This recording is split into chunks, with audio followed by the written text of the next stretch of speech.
Good day, sir and fellow friends. My name is Chan Meiyan, metric number 272010. Today I'm going to present a topic about intangible heritage from UNESCO website, and I will focus on its background, domain, concept connected, and my opinions regarding to the safeguarding. First of all, the intangible heritage that I choose from the UNESCO list is the Peking Opera, and it can be also called as the Beijing Opera. Peking Opera is regarded as an intangible cultural heritage of China, as declared by UNESCO in 2010. It is a performing art which included singing, reciting, acting, and martial art. The performance center of Peking Opera is focused on Beijing, Tianjin, and Shanghai. Its development and recognition can be traced to the myth of the destiny of Qing. There are four main roles in Peking Opera, which represent different kinds of character. The four main roles included Sheng, Dan, Jing, and Chou. Sheng is the main role in Peking Opera, which represents the gentleman. According to different roles, many types of Sheng has been created, like Lao Sheng, which signifies the older role. Xiao Sheng represents young male character, and Wu Sheng, who is a martial character for roles involving combat. Moreover, Dan refers to the female role in Peking Opera. Dan's roles divided into 5 subtypes, which are Lao Dan, the old woman, Wu Dan, martial woman, Dao Ma Dan, young female warriors, Qing Yi, which is an elite woman, and Hua Dan refer to the unmarried woman. In the early year of Peking Opera, Dan usually played by the men. Furthermore, Jing refers to a painted face male role. Usually this role represents a forceful character, so the performer playing Jing must have a strong voice and able to exaggerate the gesture.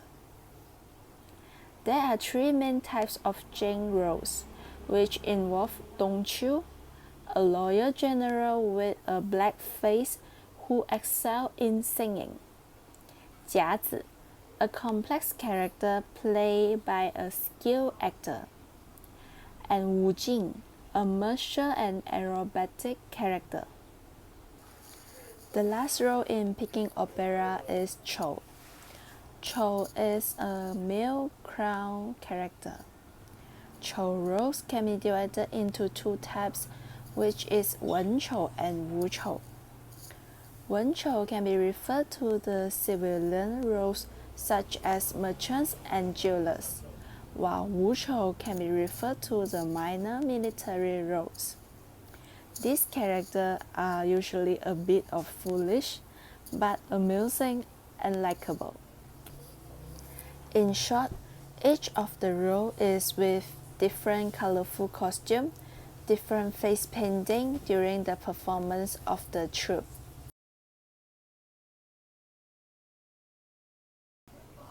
Peking Opera is under the domain of performing arts. The range of performing arts is from vocal to instrumental, dance and theater, to pantomime, song works, and beyond. They encompass a wide range of cultural manifestations that reflect human inventiveness, as well as a variety of other intangible cultural heritage disciplines. Both of the performing arts and visual arts is used to express the opinions, emotions, feelings, and taste. The only difference between this type of arts is that the performing arts is expressed all these elements through performance, such as drama, public speaking, dance and music, and so on. However, for the visual arts, the elements is expressed through visual means. For instance, photography, painting, drawing, and many more. There are totally three types of performing arts, which are music, dance, and drama.